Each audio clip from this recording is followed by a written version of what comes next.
Hello everybody, welcome to my top 5 tips for beginning players to get into Limited, that is Sealed and Draft. Real quick, before we get into those top 5, I'd like to thank Wizards of the Coast. This is actually one of my official Wizards of the Coast Ambassador Program content pieces, so big shout out to Wizards, thank you guys for making this content possible. Next up, we will be talking about getting into Limited, because it can be a little daunting for players who are inexperienced.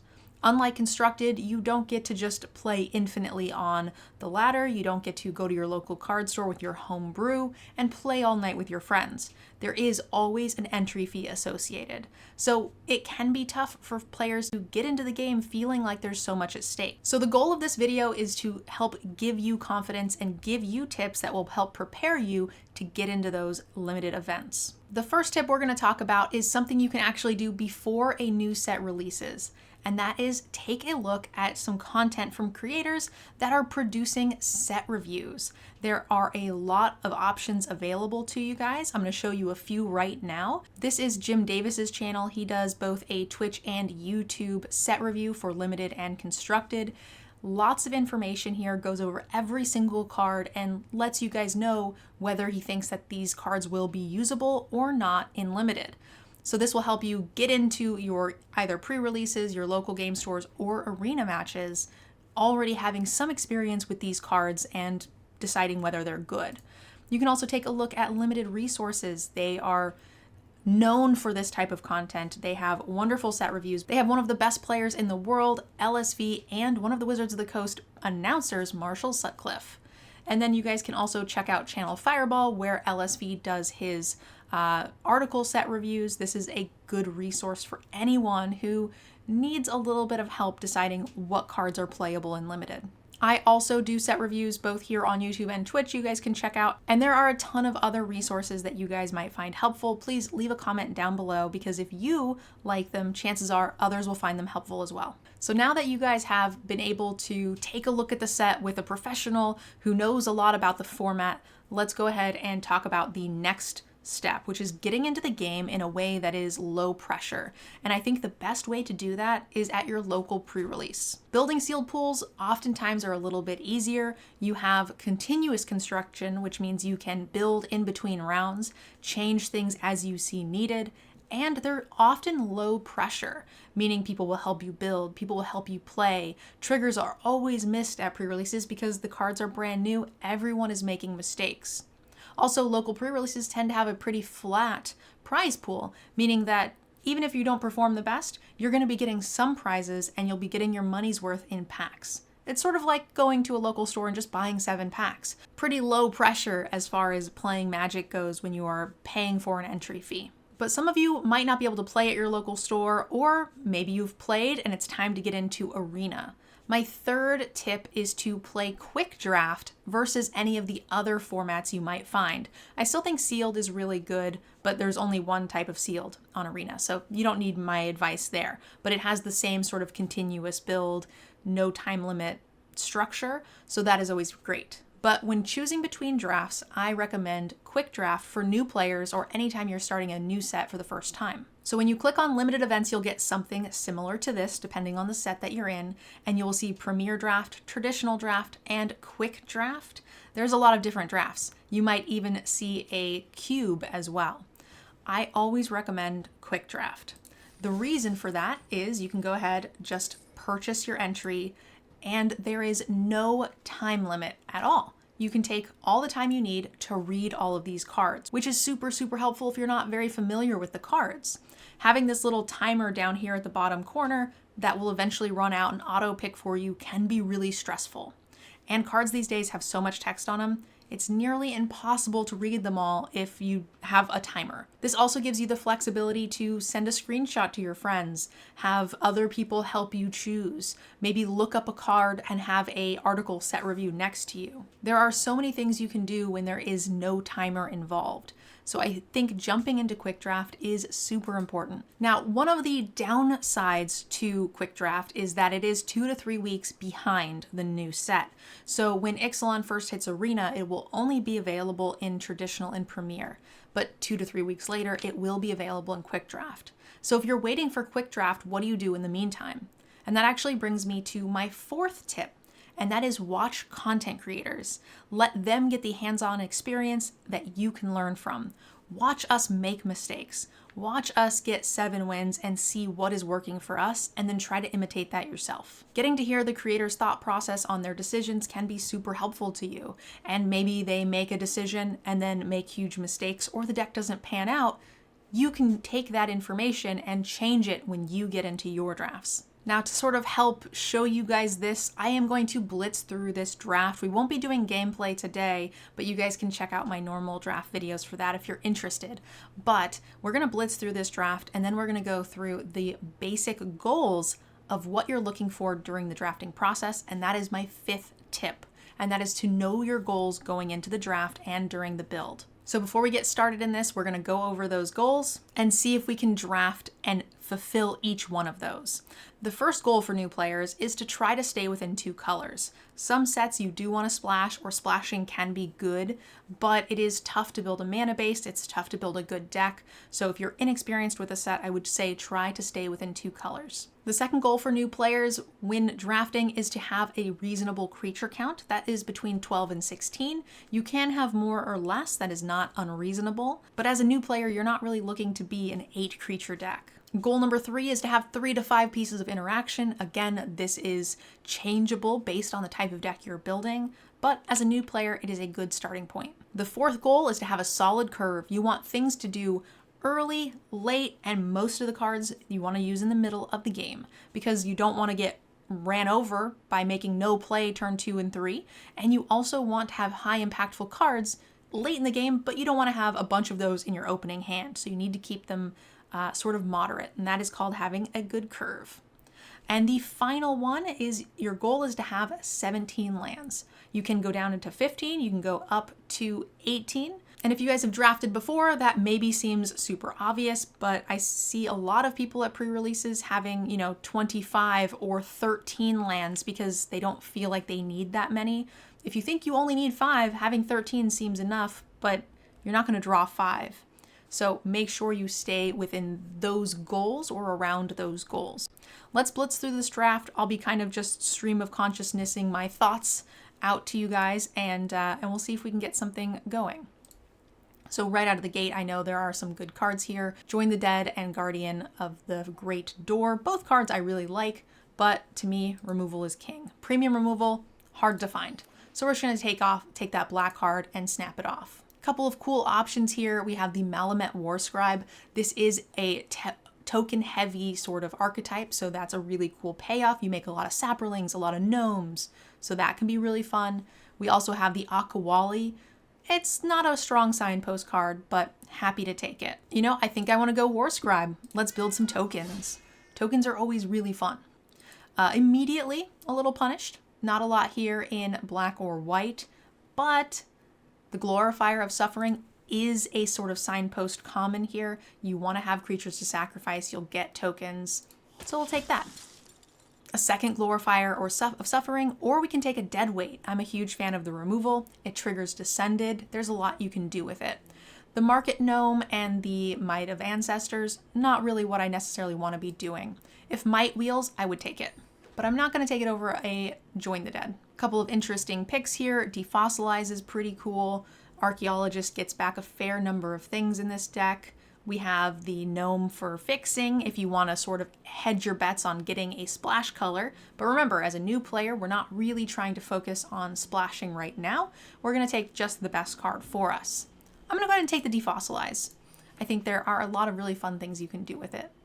One of those things is cycle away one of your top-end dinosaurs to get more land, and then bring it back a turn earlier with the Defossilize. It is a pretty neat trick. Now the question is which trick do we prefer? The one with the spike tail or the soaring sandwing, which is going to give us life? I'm going to be aggressive. We're going to take the spike tail.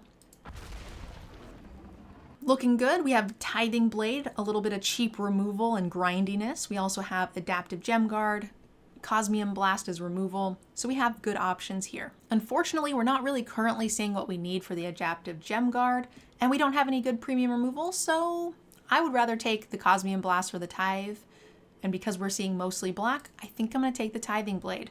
cut black hard, and maybe we can swap out of white if it doesn't look open. But it does. I think Cloud Guard is a great card. We'll take that. And followed up with a Gem Guard. Great. Multiple bodies, multiple ways to trigger all of your different sack outlets. Soaring Sandwing is also solid. Now at this point, I tend to like to hit this little toggle right in the top there, which a lot of people don't actually know it exists. It flips you to a mana curve, which was one of the tips here, one of our goals, view. So you can see, you don't really have enough here in 2 drops. You have plenty in your 6 drop slot. You don't really want more than 2 or 3 of those. So we want to focus very heavily here on 2s and 3s, especially 2-drop creatures, because we just don't have any.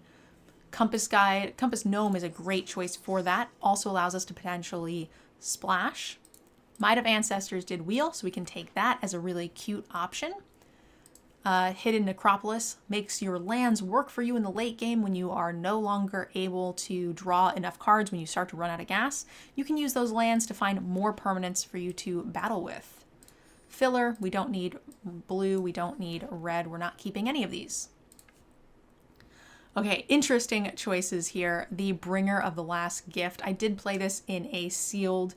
It was okay, but sometimes your opponents have better graveyards than you, so it's a little expensive. I feel like it's a little too slow in draft. So for me personally, I would rather take a Petrify, premium removal. We could take a Ray of Ruin.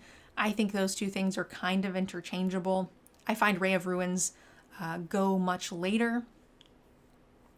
Although we do have a Tithing Blade, which is a bit of a nombo with Petrify. You petrify something and then you draw your Tithing Blade. They just sacrifice the creature that's already under Petrify. So if Tithing Blade is the thing we think we're going to play or play multiples of, maybe we would prefer the Ray of Ruin. Hopefully the Attentive Sunscribe wheels, because I would like another 2-drop. I'm also making these decisions super fast and blitzing through this. I tend to take a little bit more time, but we are trying to just give you guys a feel of what it looks like to sort of watch these, from the back seat. Chupacabra is a sad one because it's not as good as its former Chup. I'm wondering if it's another Tithing Blade, considering we passed up on our cheap pacifism removal. Careening Minecart's really cool because it allows you to poop out a bunch of things for your adaptive gem guards to use. And white tends to want to flip a lot of craft cards, so you get those extra artifacts to do that with free of charge.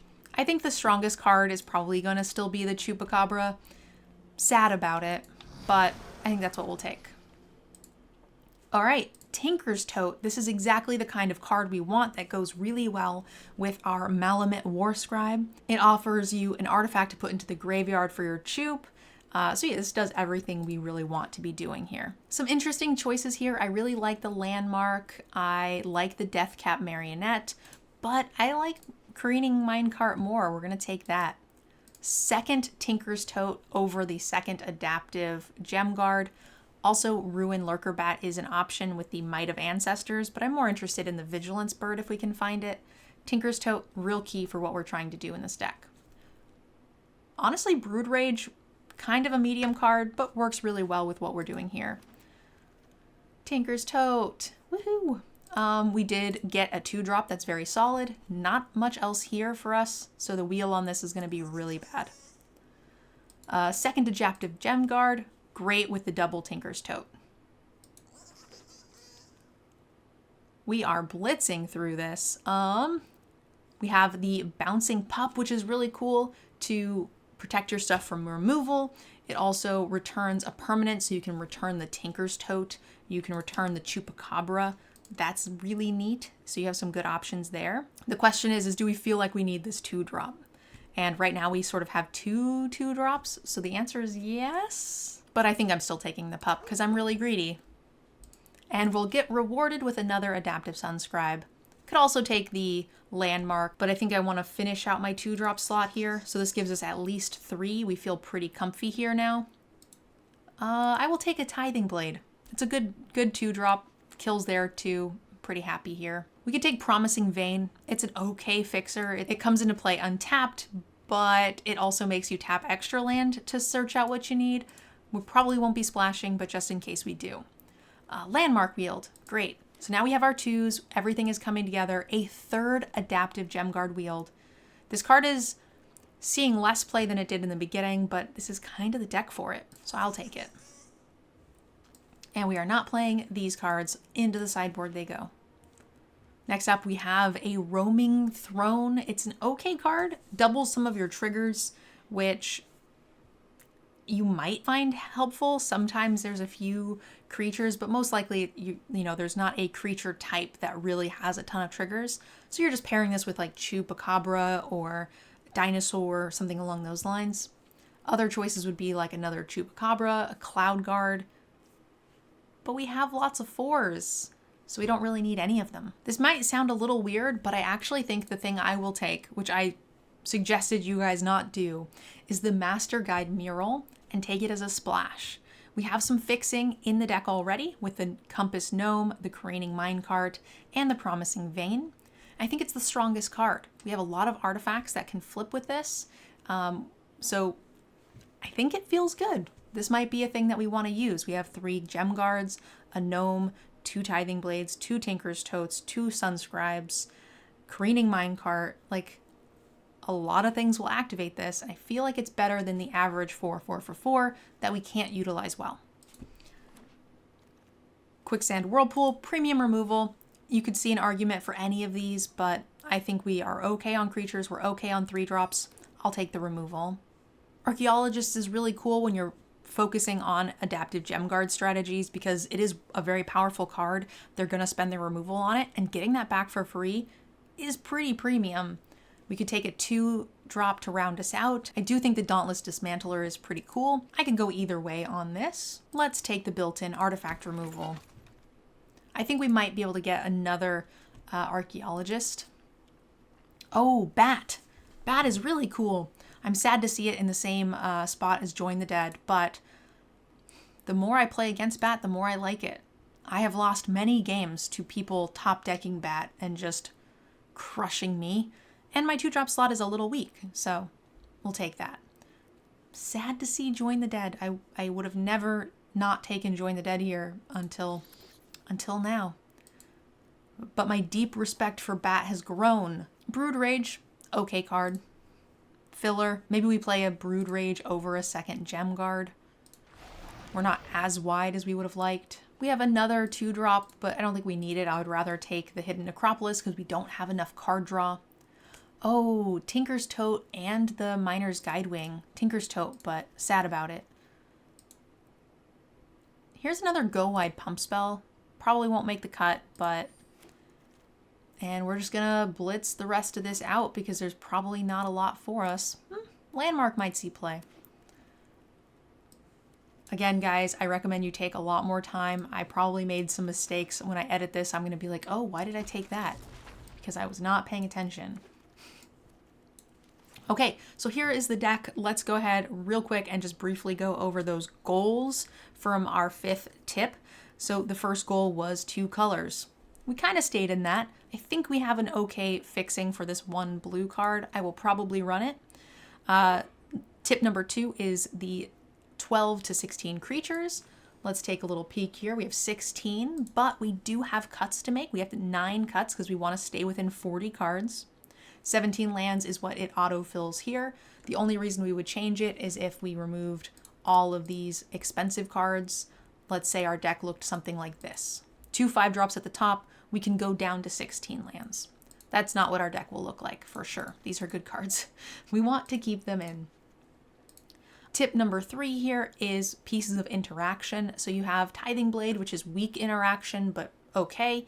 You have Dead Weight. We've got Join the Dead. We have Quicksand. We have Ray of Ruin. So we have 4 here. Plus a bunch of weaker ones like Tithing Blade. So we have met that requirement. Next up was we have a mana curve, which we did look at all the way through the draft. We do have this nice U shape. We have a couple of things to do on 1. You don't need 1s, but you really do need 2s and 3s. And that's where you want to see the bulk of your curve. 2s, 3s, 4s, 5s, and very few 6+s. I think that we kind of made that work. And then finally, once you've made all of your cuts, let's just make some quick cuts. Let's go with the Might of the Ancestors is out. One of the Adaptive Gem Guards is out, although we do have two or three Tinker Totes now, so maybe we want to keep it. One of the Tithing Blades, let's get rid of the Brood Rage. I think it's one of the weaker of the bunch here. We're not planning on doing a lot with our graveyard. I think the Suffering, the Glorifier of Suffering can stay with the Triple Tote. I want to keep the Compass and the Careening Minecart for our 1 splash. We'll play just 1 island because we have built-in fixing. We just want 1 thing for the Promising Vein to be able to fetch out. It looks like we are much heavier on white, so we won't go 7/7, we'll go 8/7. Let's make this as straightforward as possible. Defossilize out, and Mischievous Pup can be a little hard to play and not necessarily guaranteed to get you good value, so out with that, even though I'm sad and I would probably keep it if I wasn't trying to rush. And 1 more cut. Okay, I think the Glorifier of Suffering is our weakest card. And that's our deck. So I know that was a little long, I tried to do it very quick, but I hope that that gives you a bit of an idea of the thought process behind drafting, following those goals that you set for yourself going into the draft, as well as the value of watching content creators go through this sort of trial and error for you, and then you can go in and try to recreate what you saw worked in the past. Because we are still very early on in Ixalan, and after I play this, maybe a lot of my thoughts there were incorrect or not as good or as bad as I thought, and you can take that information and correct it on your side. And that's it. Drafting is just that easy. Go in with a plan and make sure you guys do as much preparation going into the draft as possible.